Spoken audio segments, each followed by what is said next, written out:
Dalam bab 1500, keputusan tiga orang itu tidaklah demikian, tetapi Hong Tai berkata, Zheng Peng, giok ini pastilah harta karun yang sangat berharga. Jika kita mengembalikannya kepada Huang Pu Changhen, bukankah kita akan membuang-buang waktu? Direktur Feng bertanya, jadi, apa ide bagusmu? Mereka enggan menyimpan harta karun seperti itu. Jika mereka dapat menyimpannya, mereka harus berusaha menyimpannya sebanyak mungkin, bukan sebagai pilihan terakhir. Tidak seorang pun akan bersedia memberikannya kepada orang lain. Dalam identitas dan status mereka, jika mereka ingin menyimpan sesuatu, saya yakin tidak seorang pun berani menyentuhnya. Bahkan jika Huang Pu membencinya, itu tidak mungkin. Hong Tai berpikir sejenak dan berkata, saran saya, mengapa kamu tidak mengambil kembali giok ini? Mari kita minta orang kuat di sekte kita untuk mengidentifikasinya dan melihat apa itu dan rahasia apa yang disembunyikannya. Bagaimana menurutmu? Baiklah, itu ide yang bagus. Begitu mata Direktur Feng berbinar, kekuatan mereka masing-masing bukanlah kekuatan biasa, dengan kekuatan yang luar biasa. Bahkan Kekaisaran Xuanwu tidak berani melawan kekuatan di belakang mereka, karena begitu mereka melakukannya, mereka akan menyebabkan konsekuensi yang sangat serius, yang sama sekali tidak terbayangkan. Zheng Peng juga berpikir bahwa ide ini layak, karena batu giok ini, sekilas, tahu bahwa itu bukan apa-apa, kalau tidak, itu tidak akan pernah memiliki kekuatan yang begitu mengerikan. Tiba-tiba aku teringat sesuatu, mungkin itu ada hubungannya dengan batu giok ini. Direktur Feng dan Hong Tai sama-sama menatapnya dan bertanya, ada apa? Apakah kamu ingat bahwa sebelum tenggelamnya Pulau Sengguang, Kaisar Pujun menggunakan Tianji Lingbao untuk menyerangnya? Zheng berkata, mereka memikirkannya sejenak, dan itu benar. Meskipun mereka belum mengalaminya secara langsung, mereka juga mendengar bahwa pada awalnya, ketika Pulau Sengguang ditutup, orang-orang bingung. Mereka tidak tahu harus berbuat apa.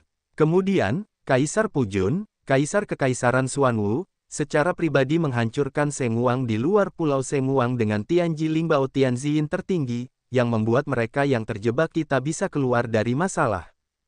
Tiba-tiba terlintas di pikiranku bahwa Huang Pu Jun akan pergi ke Pulau Sengguang dengan harta karun roh surgawi. Apakah itu untuk batu giok ini? Jelas, tujuan Kaisar Pu Jun menggunakan harta karun roh surgawi bukanlah untuk menyelamatkan orang-orang yang terjebak, karena setelah mereka menghancurkan lapisan cahaya suci di luar Pulau Cahaya Suci, mereka langsung membidik kota limbah, membidik ruang misterius kota limbah. Dikatakan bahwa tempat di mana Kaisar Pujun benci kehilangan harta karun itu adalah ruang misterius. Apakah kamu serius? Direktur Feng dan Hong Tai benar-benar terkejut. Mereka tidak berani memikirkan hal itu. Zheng Peng menghubungkan semua hal dalam benaknya. Dia pikir 70% tebakannya akurat, apa yang dicari Kaisar Pujun di Pulau Sengguang mungkin adalah batu giok ini. Mari kita buat hipotesis. Jika yang mereka cari adalah giok ini, mari kita tebak apa itu dan apa yang aneh darinya. Direktur Feng dan Hong Tai terdiam. Jika semuanya seperti yang dikatakan Zheng Peng, ada rahasia yang mengejutkan di dalam giok ini. Jika tidak, Kaisar Pujun tidak akan mau menggunakan harta karun roh surgawi untuk menemukannya. Seperti yang dikatakan Zheng Peng sebelumnya, ada energi yang sangat kuat di dalam giok ini. Bahkan harta karun roh tingkat semi surga pun akan ditekan olehnya. Zheng Peng berkata dengan suara yang dalam, jika tebakanku benar, giok ini mungkin ada hubungannya dengan dewa yang sebenarnya. Bagaimana mungkin mereka yang kuat di alam dewa sejati jatuh ke tangan kebencian abadi Huang Pu? Direktur Feng dan Hong Tai menggelengkan kepala. Mereka tidak percaya bahwa itu benar. Betapa kuatnya orang di alam dewa sejati, betapa terhormatnya kedudukannya, betapa kuatnya kekuatannya, dan apa yang mereka tinggalkan benar-benar luar biasa. Bahkan orang kuat setengah dewa pun akan terpesona.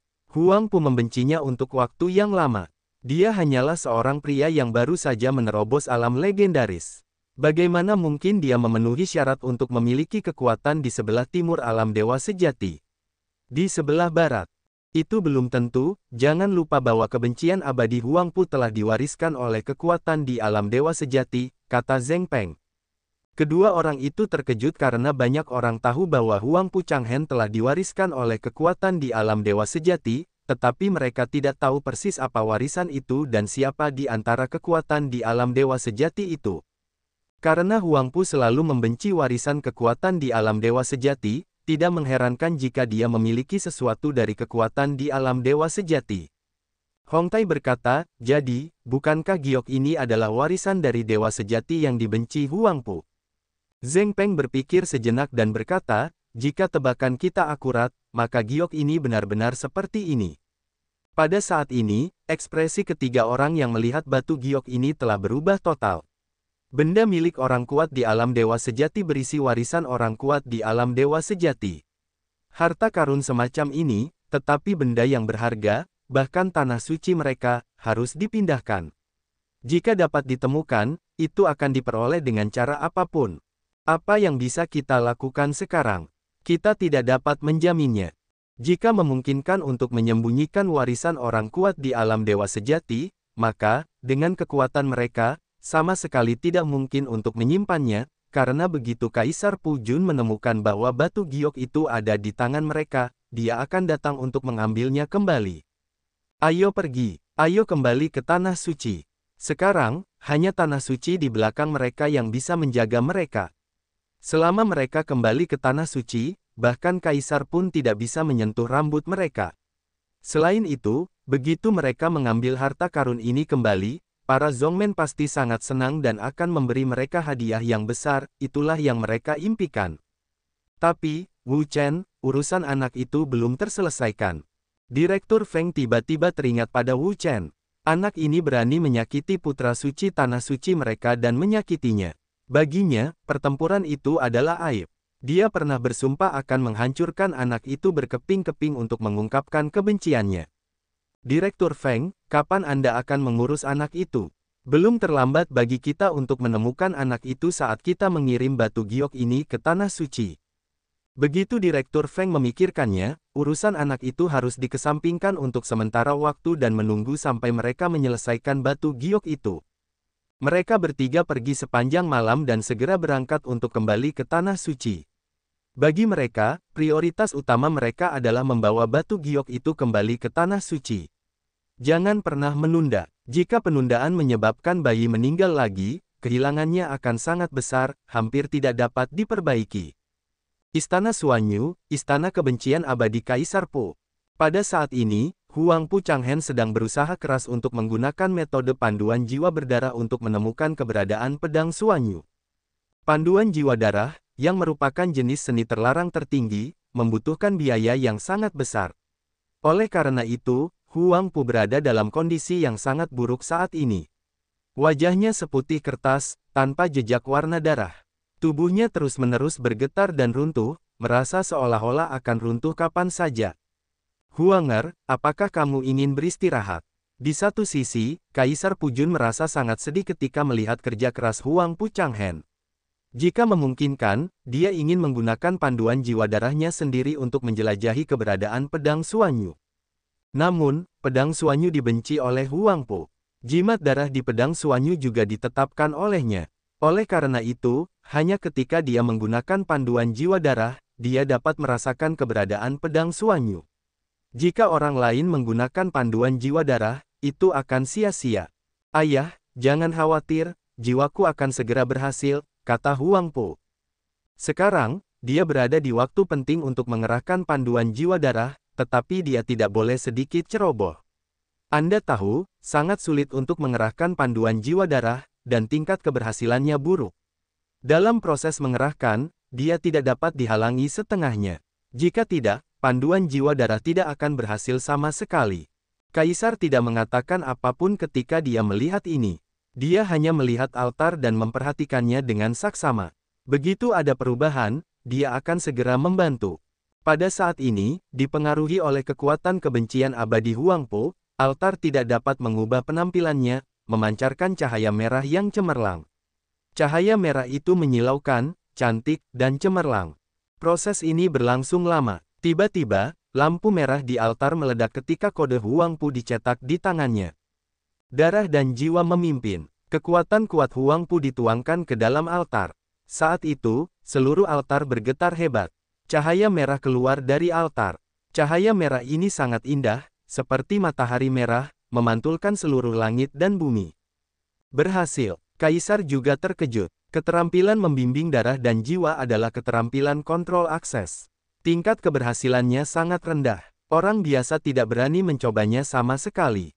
Namun, putranya tidak hanya mencobanya, tetapi juga berhasil. Hahaha, Huanger benar-benar diberkati. Kaisar Pujun sangat senang. Putranya adalah jenius paling luar biasa di benua Wu. Dia telah menembus alam legendaris sebelum berusia 30 tahun. Dia telah menjadi alam legendaris yang kuat. Bakatnya luar biasa dan tidak ada yang bisa mencapainya. Selain itu, dia juga memiliki kekayaan yang besar. Dia pernah memperoleh warisan alam dewa yang sebenarnya. Dia memiliki kekayaan yang dalam. Dia memiliki putra seperti itu. Apa yang bisa dia minta? Namun, Huang Pu tidak berani bersantai sedikit pun saat ini. Meskipun pemandu jiwa darah berhasil, dia masih membutuhkan bantuan kekuatan pemandu jiwa darah untuk menemukan keberadaan Suan Yuejian. Putar tangan Anda untuk mencetak kode, dan jepit segel aneh itu. Huang Pu benci berteriak, "Pergilah, pemandu jiwa darah." Seketika, seluruh altar bergetar hebat, dan cahaya merah yang kuat melonjak ke langit. Melihat ini, Huang Pu Changhen akhirnya merasa lega. Sekarang, pekerjaan pengenalan jiwa darah pada dasarnya telah selesai. Selanjutnya, dia perlu menunggu pengantar jiwa darah untuk memberinya umpan balik. Ambil pil. Huang Pu benci menelannya. Dia menggunakan panduan jiwa darah, yang menghabiskan banyak kekuatan dan perlu segera diisi ulang. Namun, dia baru saja menelan pil itu, dan aliran informasi segera kembali, yang membuat tubuhnya tiba-tiba terkejut. Ada apa? Bagaimana bisa secepat itu? Kaisar Pujun terkejut. Dia tidak menyangka bahwa kecepatan umpan balik informasi begitu cepat. Jadi Suan Yuejian tidak memasuki lautan pemberontakan dengan tenggelamnya Pulau Sengguang. Selain itu seharusnya berada di kekaisaran Suan Wu mereka. Namun, kebencian lama Huang Pu adalah perasaan yang sangat bingung dengan alisnya yang mengencang. Ada apa? Posisi Suan Yuejian terus bergerak. Melalui umpan balik informasi, dia tahu di mana posisi umum Suan Yuejian. Namun, dia menemukan bahwa posisi Suan Yuejian sedang bergerak. Fenomena ini tidak sulit dijelaskan. Mungkin saja Suan Yuejian jatuh ke tangan seseorang dan orang itu bergerak dengan cepat. Huanger, di mana Suan Yuejian? Huang Pu Changhen menatap Huang Pu Jun dan berkata, menurut informasi yang ditunjukkan oleh pemandu jiwa darah, pedang Suan Yu saat ini berjarak sekitar 200 mil dari kota Suan Wu kita di Tenggara. Namun, jaraknya terus bertambah. Jelas bahwa seseorang membawa pedang Suan Yu dengan cepat, jauh dari kekaisaran Suan Wu kita. Baiklah, aku akan segera mengejar pedang Suan Yu demi ayahku. Aku yakin aku akan mendapatkannya kembali. Siapapun dia, selama dia berani menyentuh pedang Suan Yu, aku akan membuatnya membayar harga darah demi ayahku. Di mata Kaisar Po, ada aura membunuh yang kuat, pedang Suan Yu. Inilah yang selalu dibenci Huang Po. Pedang ini adalah bagian dari kekaisaran Suan Wu mereka. Tidak seorang pun seharusnya ingin menyentuh pedang Suan Yu. Jika tidak, mereka hanya akan mengalami masa-masa sulit dengan kekaisaran Suan Wu mereka. Kemarilah, jaga baik-baik putra kaisar. Jika terjadi sesuatu yang salah, aku akan memotongnya. Baik, Yang Mulia. Pengawal yang tak terhitung jumlahnya datang dari segala arah untuk mengepung seluruh halaman dan menghentikan siapapun yang mendekat. Dalam sekejap, Kaisar berubah menjadi cahaya dan bergegas keluar. Bagaimanapun, dia ingin mengambil kembali pedang Suan Yu. Huang Pu benci melihat kepergian Huang Pu. Dia juga diam-diam menantikan keberhasilan ayahnya. Awalnya, pedang Suan Yu adalah miliknya, yang seharusnya ditemukan olehnya. Dia adalah orang yang paling cocok. Namun, dia telah menghabiskan banyak kekuatan karena menggunakan darah dan jiwa. Tubuhnya sangat lemah, yang jelas tidak cocok untuknya. Oleh karena itu, dia tidak punya cara lain. Yang paling dia butuhkan sekarang adalah beristirahat dengan baik, memulihkan tenaganya, menunggu tenaganya pulih, lalu pergi mencari Suan Yuejian, yang belum terlambat. Larut malam, di bawah langit malam, Wu Chen pergi ke kedai tempat tinggalnya. Aku tidak tahu apakah sekretaris utama Feng menemukan batu giok itu. Wu Chen bergumam bahwa alasan mengapa dia meletakkan batu giok itu di kepala tempat tidur kepala sekolah adalah karena dia ingin pihak lain menemukannya, dan tidak akan ada banyak keraguan tentang itu. Jika kepala sekolah tidak dapat menemukannya, maka rencananya akan sia-sia. Segera, dia memikirkan Huang Pu Changhen lagi.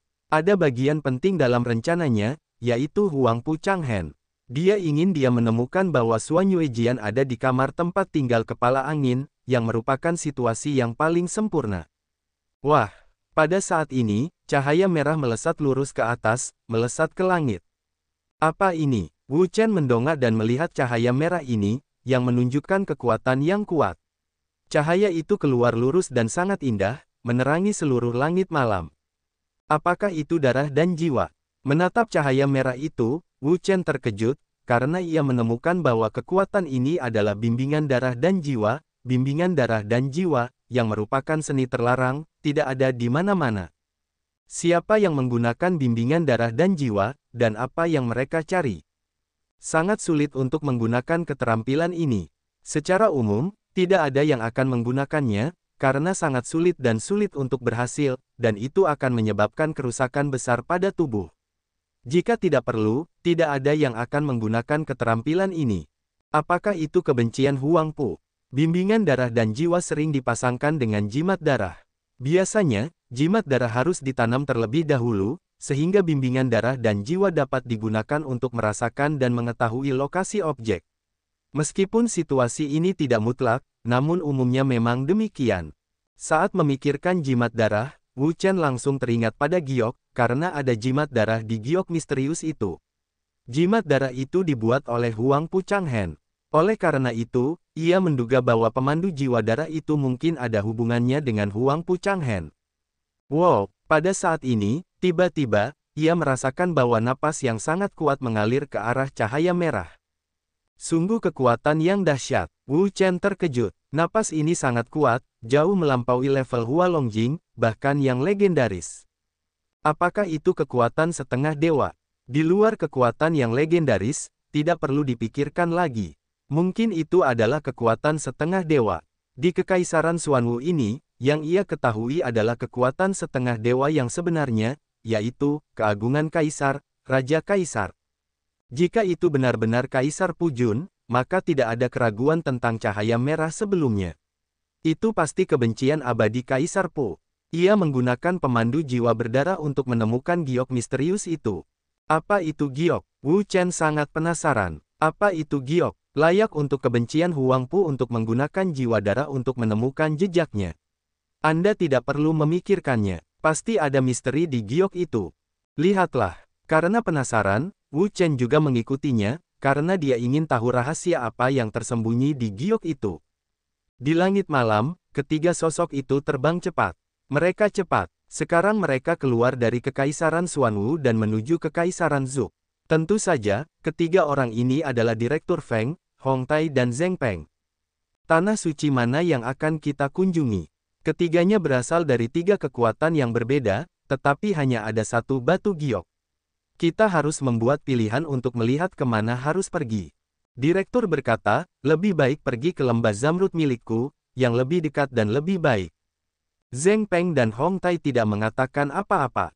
Bagi mereka sekarang, waktu adalah yang paling berharga. Mereka harus mengirim batu giok ke tanah suci mereka sesegera mungkin. Hanya kekuatan tanah suci yang dapat melindungi mereka. Di antara ketiga tempat suci, sebagai perbandingan, lembah Zamrud tempat sekretaris Chang Feng berada adalah yang paling dekat. Dari perspektif jarak dan waktu, mereka pergi ke Gu Zamrud, kita harus menghemat waktu. Jika kita tiba lebih awal, kita akan aman sesegera mungkin. Terlebih lagi, penemu pertama batu giok itu adalah Direktur Jenderal Feng. Dia menemukannya di bawah tempat tidurnya. Dia harus pergi ke lembah Zamrud demi cinta dan akal sehatnya. Lembah Zamrud berada di luar Kekaisaran Zhou. Dari Kekaisaran Xuanwu ke lembah Zamrud mereka, kita harus melintasi Kekaisaran Zhou. Tak lama kemudian, mereka bertiga tiba di persimpangan antara Kekaisaran Xuanwu dan Kekaisaran Zhou, yaitu hutan pegunungan yang rimbun, membentang ribuan mil. Setelah melewati hutan dewa yang sunyi, kalian akan memasuki wilayah Kekaisaran Zhou, dan kemudian kalian bisa sedikit merasa lega. Huang Pu Changhen adalah anggota Kekaisaran Xuanwu. Dia hanya memiliki wewenang di Kekaisaran Xuanwu. Begitu dia tiba di kekaisaran lain, dia tidak berani terlalu terbuka. Jadi selama mereka memasuki wilayah pengaruh Kekaisaran Zhou, bahkan jika Huang Pu Changhen menemukan bahwa batu giok ada di tangan mereka, dia tidak berani melakukannya secara terbuka kepada mereka. Pada saat itu, mereka akan sedikit santai. Namun, setelah tiba di Kekaisaran Zhou, mereka hanya sedikit merasa lega, dan tidak berani terlalu santai. Lagi pula, dibandingkan dengan mereka, Kekaisaran Zhou masih berada di luar negeri dan bukan milik tanah suci tempat mereka bertiga berada. Hanya ketika mereka benar-benar tiba di lembah Zamrud, mereka dapat benar-benar merasa santai. Wah! Pada saat ini, cahaya aneh melesat dengan cepat, kecepatan cahayanya sangat cepat, seperti kilat, hampir dalam sekejap mata. Apa ini, cahaya merah? Melihat cahaya aneh ini, mereka bertiga penasaran. Mereka tidak tahu apa itu. Jangan khawatir, teruskan saja, yang penting cepat. Setelah membaca sebentar, mereka tidak melihat sekolah terkenal. Mereka tidak peduli. Mereka terus maju dan bergegas menuju ke arah Kekaisaran Suzaku. Namun, saat mereka hendak menyeberangi hutan para dewa yang sunyi dan tiba di perbatasan Kekaisaran Zhou, tiba-tiba, sebuah teriakan keras keluar, yang seperti guntur, dan langit. Serahkan padaku. Ketiga orang itu terkejut. Suaranya seperti petir, mereka hampir tidak perlu memikirkannya. Mereka tahu pasti ada yang kuat datang. Bersamaan dengan suara itu, ada juga energi yang sangat kuat, yang juga melonjak keluar, meletus dengan dahsyat, mengguncang seluruh dunia.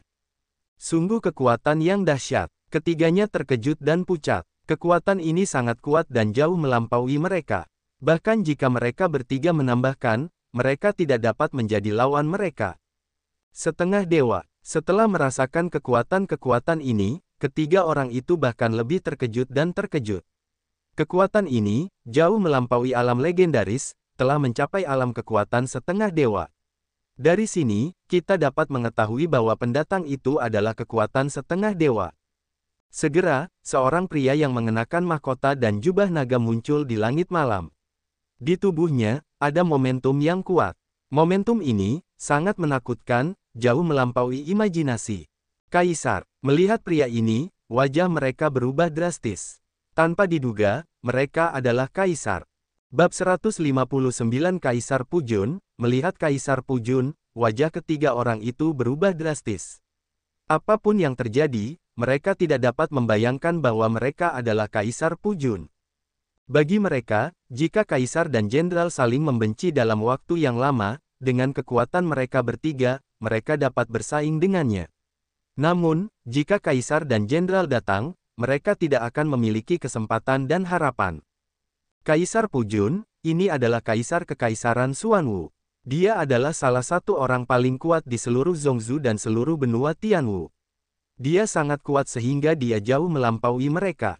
Bahkan jika mereka bertiga bergandengan tangan, mereka bukanlah saingan satu sama lain, karena ini adalah celah antara wilayah dan kekuatan absolut, bukan masalah pihak lain.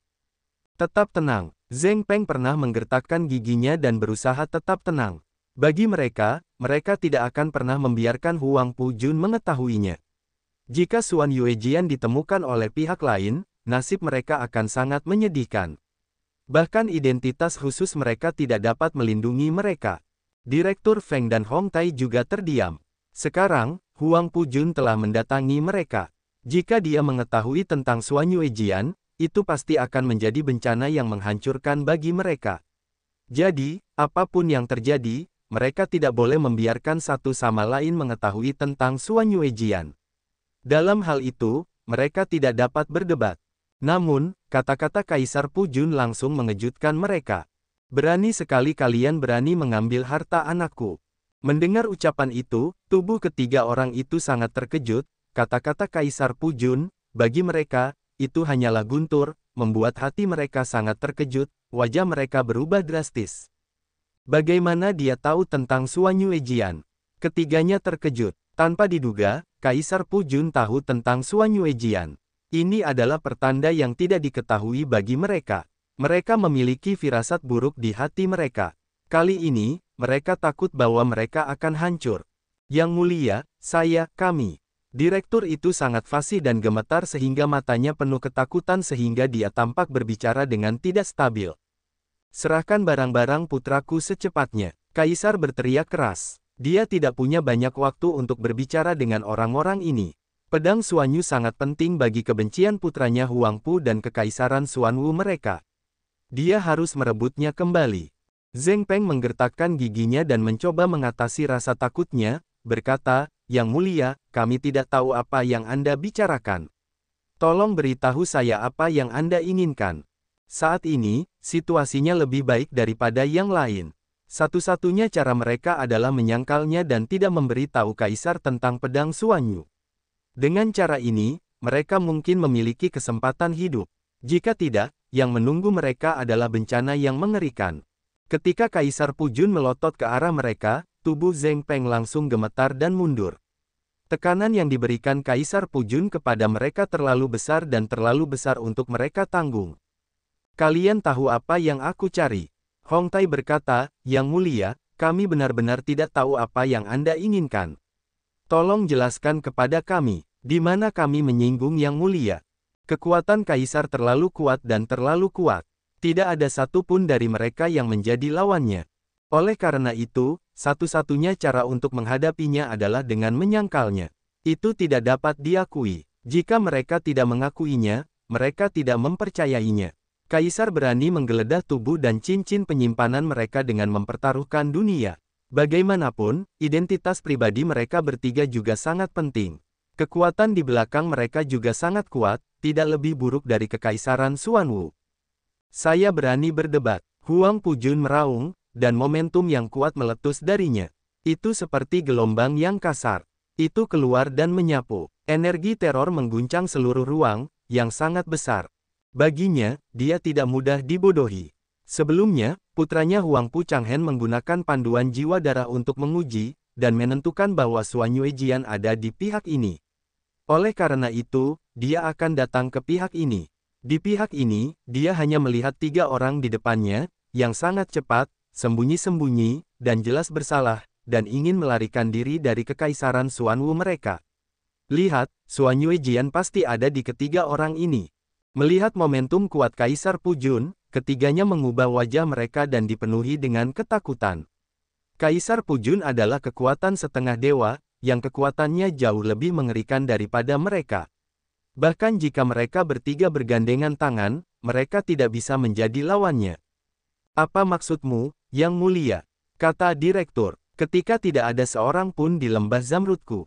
Di hadapan Kaisar Pujun, mereka jelas bukan saingan berdasarkan kekuatan mereka sendiri. Oleh karena itu, mereka hanya dapat menggunakan kekuatan di belakang mereka untuk saling menekan dan berharap untuk memiliki efek apapun. Lembah Zamrud, Huang Pujun mencibir dan berkata, "Hari ini, bahkan jika lelaki tua Sueyu datang ke sini, aku akan mengambil kembali barang-barang kaisarku." Zheng Pengdao, Yang mulia, Anda mengatakan bahwa kami telah mengambil barang-barang putra Anda. Tolong jelaskan apa yang telah kami ambil. Jangan biarkan kami menderita ketidakadilan ini. Keras kepala, Huang Pujun memberikan minuman dingin. Karena orang-orang ini bertekad untuk mencari kematian, jangan salahkan dia atas kekejamannya. Dengan lambaian tangan yang besar, hisapan yang kuat meledak darinya. Hisapan ini sangat kuat, seperti lubang hitam besar, menyapu ke arah 3 orang. Kekuatannya sangat mengerikan dan kuat. Wajah ketiga orang itu berubah drastis, mereka sangat ketakutan. Mereka segera mundur. Menghadapi kekuatan yang kuat ini, mereka sama sekali bukan lawan.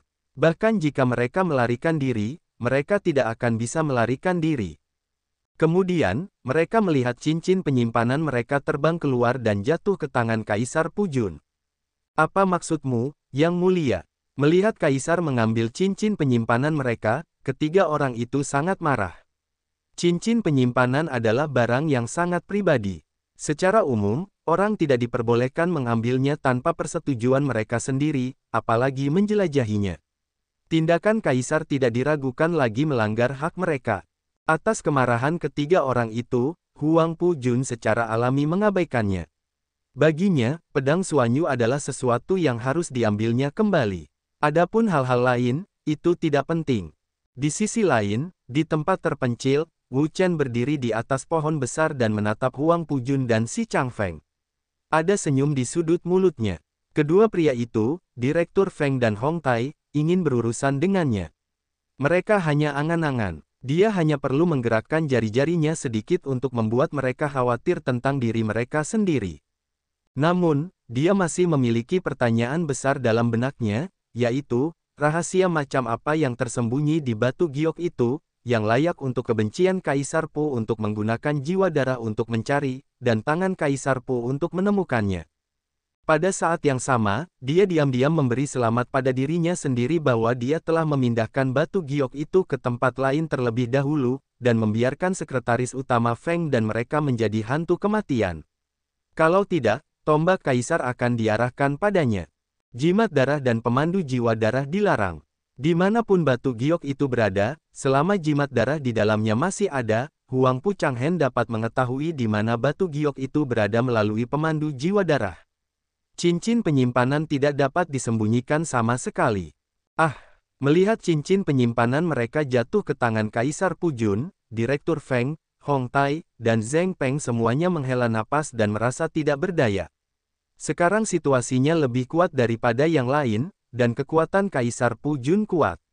Bahkan jika mereka tidak puas, apa yang bisa mereka lakukan? Apa yang bisa mereka lakukan? Tanpa memperhatikan pikiran ketiga direktur, Huang Pu Jun menanamkan kekuatannya ke dalam cincin penyimpanan dan mencoba mendeteksi situasi di dalam cincin itu. Namun, begitu kekuatannya masuk ke dalamnya, itu segera diblokir oleh kekuatan yang kuat dan tidak dapat dideteksi ke dalamnya.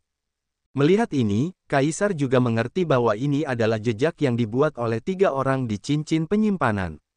Kekuatan lain yang masuk ke dalamnya akan terhalang oleh kekuatan ini. Namun, ini bukan masalah baginya. Karena itu adalah merek spiritual, silakan hapus. Dengan teriakan keras, Huang Pu Jun meningkatkan kekuatannya. Kekuatan super keluar darinya dan mengalir ke dalam cincin penyimpanan. Kekuatan-kekuatan itu, di depan kekuatan ini, seperti semut, rentan terhadap serangan. Setelah beberapa saat, mereka hancur dan tidak dapat menahan kekuatan Huang Pu Jun. Ketiga orang itu terkejut dan terkejut. Beberapa saat yang lalu, mereka merasa bahwa hubungan antara mereka dan cincin penyimpanan mereka tiba-tiba terputus dan tidak dapat ditunjukkan lagi. Mereka juga mengerti bahwa ini adalah penggunaan kultivasi Huang Pu Jun yang kuat, secara paksa melenyapkan merek mereka di cincin penyimpanan. Meskipun mereka sangat marah tentang ini, mereka tidak berani mengatakan apa-apa, karena mereka tahu bahwa kekuatan mereka, dibandingkan dengan Kaisar dan Raja, terlalu jauh lebih buruk, hampir tidak ada bandingannya. Namun, kini mereka hanya punya satu ide dalam benak, yaitu mempertahankan hidup mereka sendiri. Selain itu, mereka tidak punya pikiran lain. Tidak ada pikiran lain. Setelah menghancurkan cap yang dipasang oleh ketiga orang itu, Huang Pu Jun langsung memasukkan rohnya ke dalam cincin penyimpanan, memindai setiap sudut cincin penyimpanan, mencari jejak pedang Suanyu. Namun, tak lama kemudian, wajahnya menjadi muram, karena ia menemukan bahwa di antara ketiga cincin penyimpanan itu, ia tidak menemukan pedang Suanyu. Ia mencari ke setiap sudut di dalam cincin itu, tetapi tidak menemukannya. Bukankah pedang Suanyu ada di dalam cincin penyimpanan? Kaisar memikirkannya dan merasa itu mungkin. Pedang Suanyu bukanlah benda biasa. Pedang itu sangat berharga. Mungkin tidak ada di dalam cincin penyimpanan, tetapi di tempat lain. Itu belum tentu benar. Kaisar Pu Jun langsung menatap ketiga orang itu dan berkata, "Di mana pedang Suanyu? Cepat beritahu aku. Kalau tidak, aku akan membiarkan kalian merasakan hidup yang tidak seperti kematian." Itu benar-benar untuk pedang Suanyu. Ketiganya diam-diam bersukacita. Mereka sudah lama menduga bahwa Huang Pu Jun mungkin datang untuk pedang Suanyu. Berkat kecerdasan Zheng Peng, mereka telah memindahkan pedang Suanyu lebih awal. Kalau tidak, mereka pasti sudah ketahuan oleh pihak lain. Kalau sampai ketahuan, akibatnya pasti tidak terbayangkan. Yang mulia, kami sama sekali tidak tahu apa yang Anda bicarakan. Direktur Feng berpura-pura tidak tahu, dan sekarang mereka hanya bisa melakukannya, kalau tidak, nyawa mereka mungkin tidak terjamin. Jangan berpura-pura di hadapanku, serahkan pedang Suanyu secepatnya. Huang Pu Jun berteriak dengan marah, dan kekuatan yang dahsyat pun meledak padanya. Dia menyerbu ke arah tiga orang itu seperti gelombang yang ganas. Raut wajah ketiga orang itu berubah drastis. Momentum ini begitu dahsyat dan kuat sehingga melampaui imajinasi mereka dan membuat mereka terengah-engah. Kaisar Pujun, kami menghormati Anda sebagai Kaisar Kekaisaran Xuanwu, jadi kami harus menyerah berulang kali. Namun, apa yang Anda lakukan hari ini tidak seperti gaya yang seharusnya dimiliki seorang kaisar. Kami akan melaporkan kejadian itu malam ini kepada pemimpin istana kami dengan jujur. Hong Tai tertekan hingga tak bisa bernapas, dan akhirnya menjadi marah. Ia harus mengandalkan pemimpin istana mereka untuk mengintimidasi Kaisar Pujun, yang merupakan satu-satunya cara untuk menolong diri sendiri yang dapat mereka pikirkan saat ini. Apakah Anda mengancam saya? Kaisar memberikan tatapan dingin. Zheng Peng pernah menggertakkan giginya dan berkata, Kaisar, kami mengakui bahwa Kekaisaran Xuanwu Anda sangat kuat, tetapi apakah Anda yakin bahwa Kekaisaran Xuanwu Anda dapat menahan kemarahan dari 3 tempat suci kami pada saat yang sama? Ketiga tempat suci mereka juga tak terukur kekuatannya. Di tempat suci mereka, mereka semua adalah orang-orang kuat yang telah muncul di alam dewa sejati, dan mereka semua memiliki harta ajaib tingkat surga. Tidak peduli kekuatan mana, itu tidak kurang dari Kekaisaran Xuanwu. Tidak peduli seberapa kuat Kekaisaran Xuanwu, tidak mungkin untuk menahan kemarahan ketiga tempat suci mereka. Mata Kaisar Pujun dingin dan ganas. Dia tidak takut. Selain itu, Xuan Yuejian adalah milik putranya. Siapapun yang datang tidak akan mengubah tekadnya untuk mengambil kembali Xuan Yuejian. Hahaha, bagus sekali. Tiba-tiba, di bawah langit malam, terdengar suara kasar, yang menggelegar seperti guntur. Mereka semua mendongak dan melihat bahwa di langit malam, seorang pria muncul perlahan. Dia hampir sama dengan Kaisar Pujun, mengenakan mahkota dan jubah naga. Dia memiliki momentum yang kuat, melonjak dan bergetar seperti laut. Murongke, Kaisar dapat mengenali pria ini secara alami. Pria ini tidak lain adalah Murongke, Kaisar Kekaisaran Zhou. Apakah Kaisar Kekaisaran Zhou juga terkejut? Di sisi lain, Wu Chen menyaksikan dengan tenang. Dia tidak menyangka bahwa bahkan Kaisar Kekaisaran Zhou pun terkejut. Dia ingat bahwa Xia Yulan mengatakan bahwa Murongke juga hadir pada saat tenggelamnya Pulau Sengguang dan berpartisipasi dalam pengabaian kota Pulau Sengguang. Dengan cara ini, Murongke harus mengetahui rahasia batu giok itu, jika tidak, dia tidak akan menemukannya.